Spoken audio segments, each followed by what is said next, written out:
he's the most scary contender we've had for a while because there are just so many unknowns. Like, you know, when I was a kid and I would watch The Undertaking, he's from Parts Unknown or Death Valley.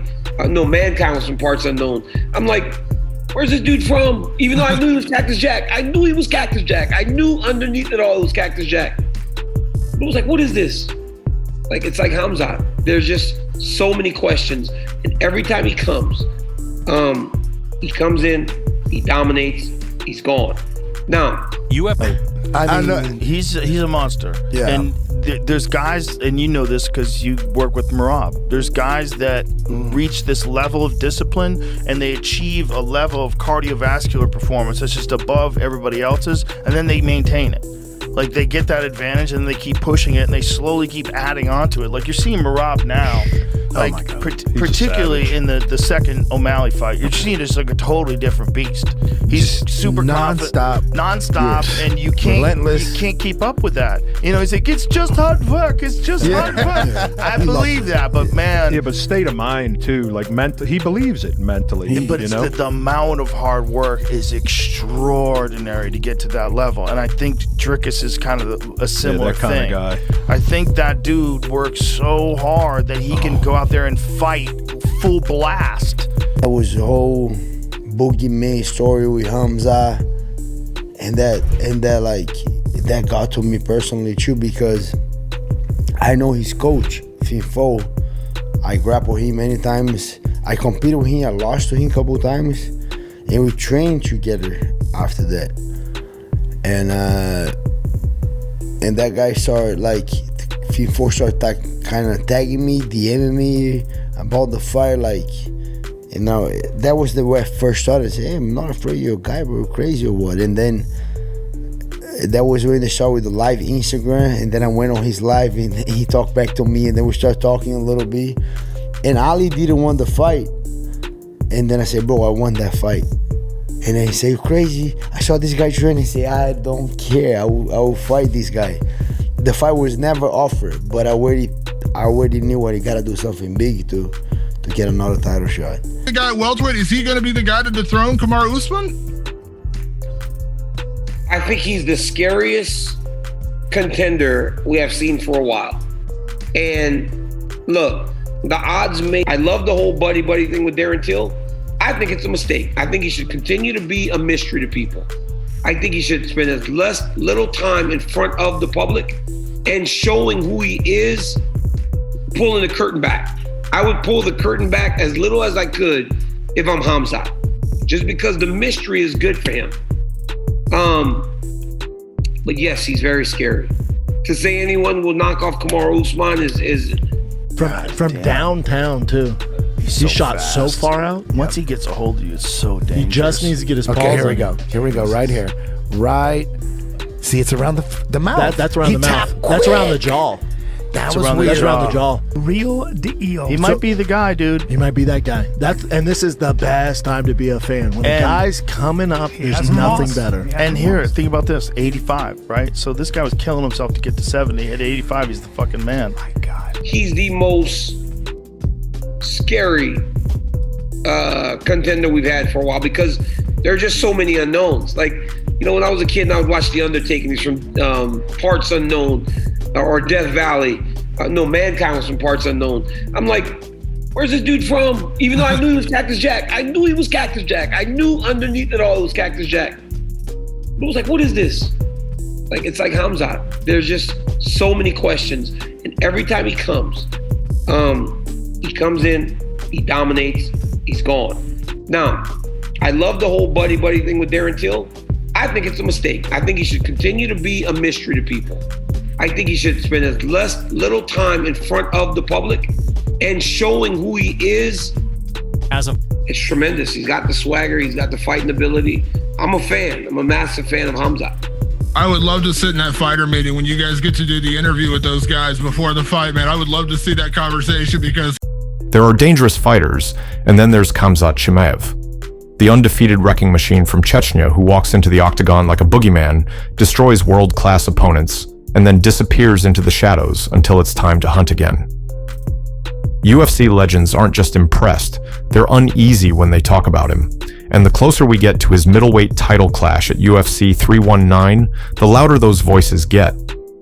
Daniel Cormier said it first back in 2022, calling Chimaev the scariest contender we've had in a long time.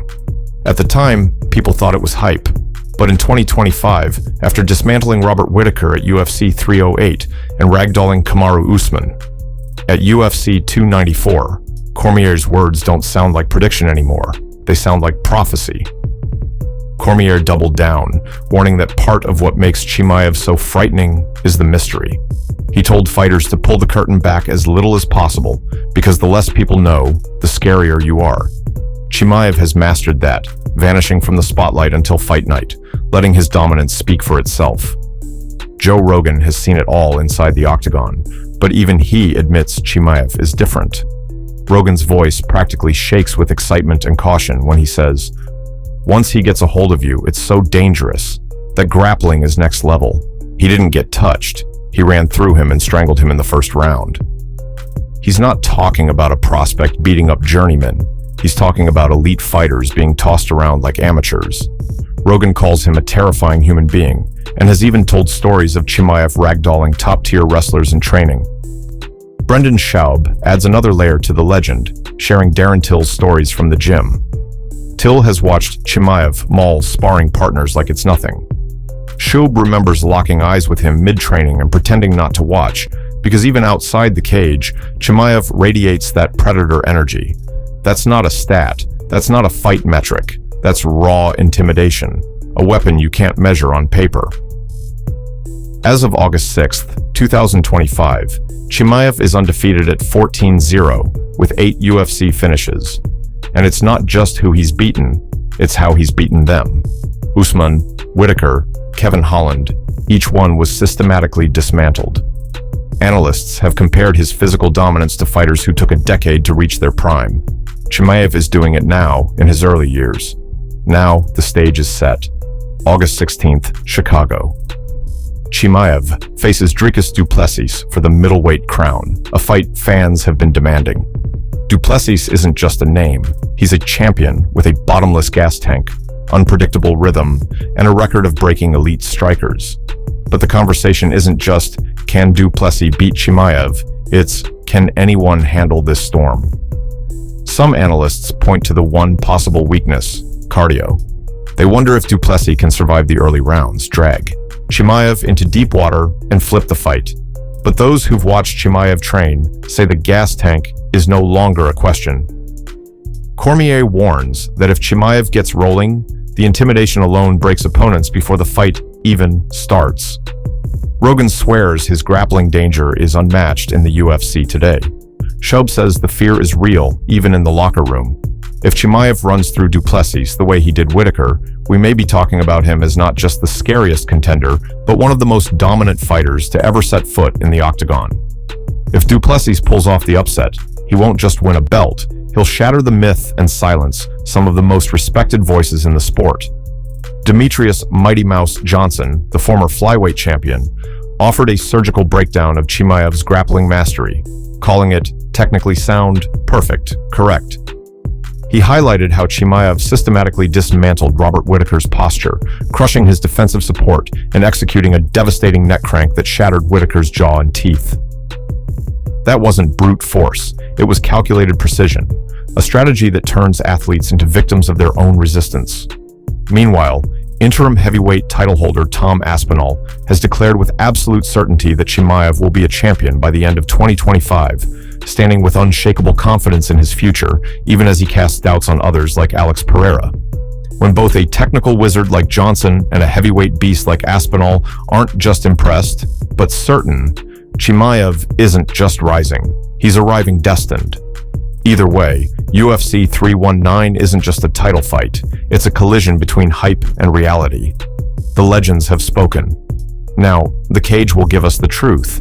Is Khamzat Chimaev the unstoppable force they say he is, or will we finally see the man behind the monster? Then there's the ghost in the room, a storyline as real as the cage.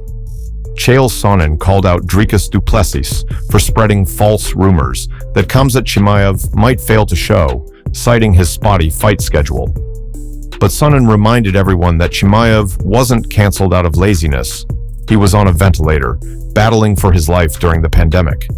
To use the past against him now, Sonnen argued, is not just unfair, it's disrespectful to the depth of his comeback. That kind of redemption arc gives Chimaev more than aura. It gives him a weightless edge. The narrative isn't just about fear or skill, it's about a man who walked back from death to dominate, and now stands unchallenged in mind and body.